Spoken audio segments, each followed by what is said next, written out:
নমস্কার, welcome back to my channel pops magic. কথাতেই আছে মাছে ভাতে বাঙালি, আর বাঙালির পাতে মাছ পড়বে না তাও কখনো হয় নাকি। এমনিতেও মাছ খাওয়া শরীরের জন্য বেশ উপকারী, বিশেষ করে ট্যাংরা মাছ ভিটামিন ডিতে ভরপুর। আজকাল কিন্তু আমাদের মধ্যে ভিটামিন ডির ঘাটতি খুব বেশি পরিমাণে দেখা যাচ্ছে, তাই সপ্তাহে মাছ খাবার দিনগুলোতে ট্যাংরা মাছকে শামিল করা যেতেই পারে। আজ আপনাদের জন্য ট্যাংরা মাছেরই একটা সহজ রেসিপি নিয়ে চলে এসেছি, যেটা তৈরি করাও বেশ সহজ আর ঠিক মতো রান্না করলে দুর্দান্ত স্বাদও পাওয়া যাবে। চলুন কথা না বাড়িয়ে তাহলে মূল রান্নায় চলে যাচ্ছি। এখানে 6 পিস একটু বড় সাইজের ট্যাংরা মাছ নিয়েছি।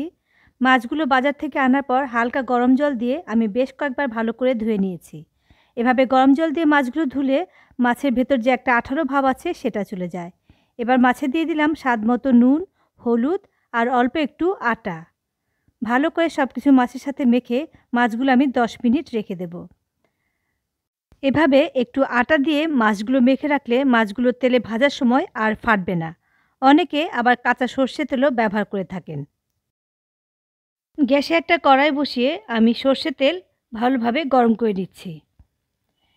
এবার মাছগুলো আস্তে আস্তে ছেড়ে দিচ্ছি, আর মাছগুলো দিয়েই কোনো রকম নাড়াচাড়া করবেন না। মিডিয়াম টু হাই ফ্লেমে রেখেই মাছগুলো আমি ভেজে নেব। নিচের দিকটা হয়ে গেছে, এবারে মাছগুলো আস্তে আস্তে উল্টে দিচ্ছি।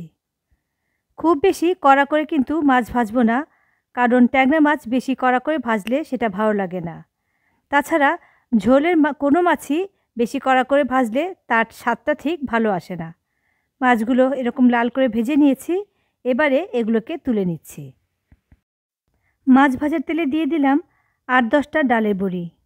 মিডিয়াম ফ্লেমে বড়িগুলোকে একটু লাল করে ভেজে নেব। বড়িগুলো একটু লাল করে ভাজা হলে সেগুলো পরে ঝোলে দেবার পর আর ভেঙে যাবে না।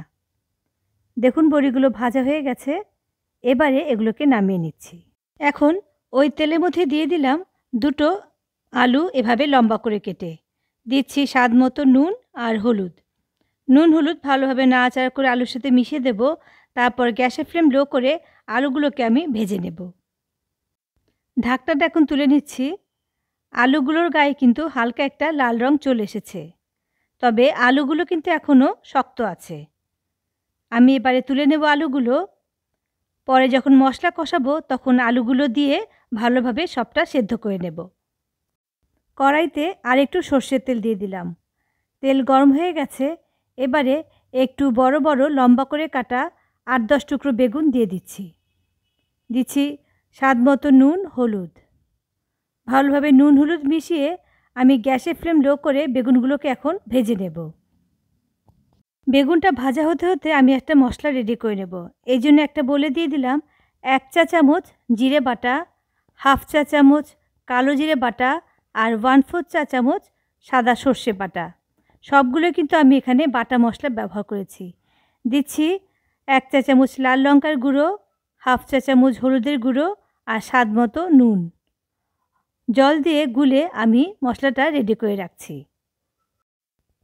এদিকে বেগুনটাও ভাজা হয়ে গেছে। বেগুনের গায়ে খুব সুন্দর একটা কালার চলে এসেছে। এবার এটাকে নামিয়ে নিচ্ছি।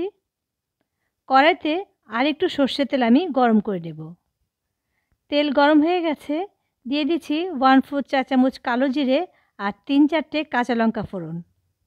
কয়েক সেকেন্ড এগুলোকে একটু ভেজে নিচ্ছি। এবারে সেই গুলে রাখা মশলাটা দিয়ে দিলাম।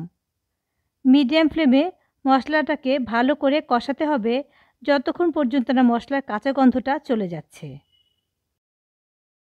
কষাতে কষাতে মশলা থেকে এখন তেল বেরিয়ে গেছে। এবারে ভেজে রাখা আলুগুলো দিয়ে দিচ্ছি। মিডিয়াম ফ্লেমে আরও 1-2 মিনিট আলুর সাথে মশলাটাকে এবারে কষিয়ে নেব। কষানো হয়ে গেছে, এখন দিয়ে দিচ্ছি ঝোল অনুযায়ী জল। যেহেতু খুব বেশি ঘন হবে না ঝোলটা, তাই জলটা একটু বেশি দিলাম। ভালোভাবে জলের সাথে মশলাটা মিশিয়ে নেব। তারপর ঝোলটাকে প্রথমে ভালোভাবে ফুটিয়ে নেব। এখন ঝোলটা ভালো মতো ফুটে উঠেছে, এবারে ভেজে রাখা মাছগুলো আস্তে আস্তে ছেড়ে দিচ্ছি। আলতো হাতে মিশিয়ে গ্যাসের ফ্লেম লো করে আমি ঢাকা দিয়ে রাখবো 3-4 মিনিটের জন্য, যাতে মাছের ভেতরে এই ঝোল মশলা ভালো মতো ঢুকে যেতে পারে। 3-4 মিনিট হয়ে গেছে, ঢাকনাটা তুলে নিলাম। এবারে আমি এর মধ্যে দিয়ে দিচ্ছি ভেজে রাখা বেগুন, ডালের বড়ি আর অল্প কিছু ধনেপাতা কুচি। আলতো হাতে মিশিয়ে নেব। তারপর লো ফ্লেমে আরও 2 মিনিট এভাবে এটাকে আমি রেখে দেব। এখন আর ঢেকে দেবার কোনো প্রয়োজন নেই।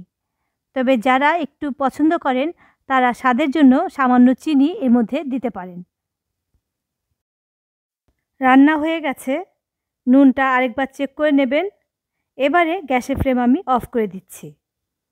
রেডি হয়ে গেছে কালো জিরে বাটা দিয়ে ট্যাংরা মাছের সুস্বাদু একটা ঝোল। রান্না করতে কিন্তু খুব বেশি সময় লাগেনি, আর ঠিকমতো রাঁধতে পারলে এর স্বাদটা কিন্তু সত্যি দারুণ লাগবে গরম ভাতের সাথে খেতে। আর রেসিপি ভালো লাগলে এভাবে অবশ্যই একবার ট্রাই করে দেখতে পারেন।